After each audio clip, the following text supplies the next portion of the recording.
Hey, Violas. This is a demonstration and rundown of the King's Fiddlers, the viola part, obviously, and by Keith Sharp. Really, really cool piece, especially just how everything all fits together. Also, for violas, great moments for you to shine on melody. For instance, in the very beginning, measure 1 through 8, you're actually playing the same melody with violins, but at measure 9 through 16, you have your melody. It's the same melody you played in the first 8 measures, but there's no one actually playing it with you. It is the viola melody at that point. Really, really cool moment for that sound to really rise up out of the texture of the orchestra and take flight in a really beautiful kind of way. As you're learning this piece, I'd recommend one that you listen to the publisher recording with the music in front of you. That way you can really hear and feel how your part fits with everybody else's, but also you can catch the what is probably the trickiest thing for all students, and that is the rests that actually take place. For you, 17 all the way through 32. This will probably be one of the trickier spots to do, especially when you actually look at the bowings, how you have some double downs through the rests and stuff like that. There's not really a moment or a time for you to lift, and it's not really indicated for you to lift. It's more of like you just hold your position in the rest, and then you continue on in the next area where you actually have those moments where you maybe in on a down bow and then have to repeat that down bow after that rest. So just really take heed of those as you're learning that. Also, take notice that you have your dynamic range is piano all the way to fortissimo. And so I'd really recommend using a smaller bow for the piano sections. You're going to see me use just such a small amount of bow on measure 29 to really get that soft, delicate piano sound, because the orchestra really quiets down right then, as well as measure 21. And then when you get to 41 and then 45, when you're making your way to forte, I would just add a little bit of weight in that finger, that first finger. So if my hand is actually on the string, I'm just pushing down ever so slightly with just that first finger right there. So I have my metronome set to 120. Oh, one more thing, obviously. Measure 5, it says sempre staccato. So even though it's not marked staccato to the end, it is going to be a dry detached sound throughout the entire piece. The articulations you have in the very beginning carry through.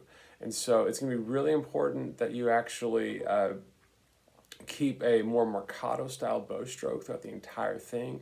That way it can stay light and airy and moving forward. So I have my metronome set to 120 beats per minute. As you're learning this piece and as you're listening to it, and also as you're practicing it, practice with a metronome and take it at a tempo that you can play. Once you really get the rests down, it's a matter of actually building up tempo at that point. So here is 120 beats per minute. And here is the beginning. 1, 2, ready, and...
So there you have it, King's Fiddlers, and you'll have noticed that really when I played measure 12, I balked a little bit and didn't get that A in beat 3. And that's because when you have that melody come back at measure 9, the only difference is at measure 12, you don't play two Bs, you play B and then A. Whereas measure 4, you play two A's, and then when the melody comes back again at 44 or 41, at 44, that same idea that happened at 12. It's B then A. So take notice of that difference as in your own practice. That way you can really nail it in your own practice and also in your own rehearsals. As always, happy practicing and good luck.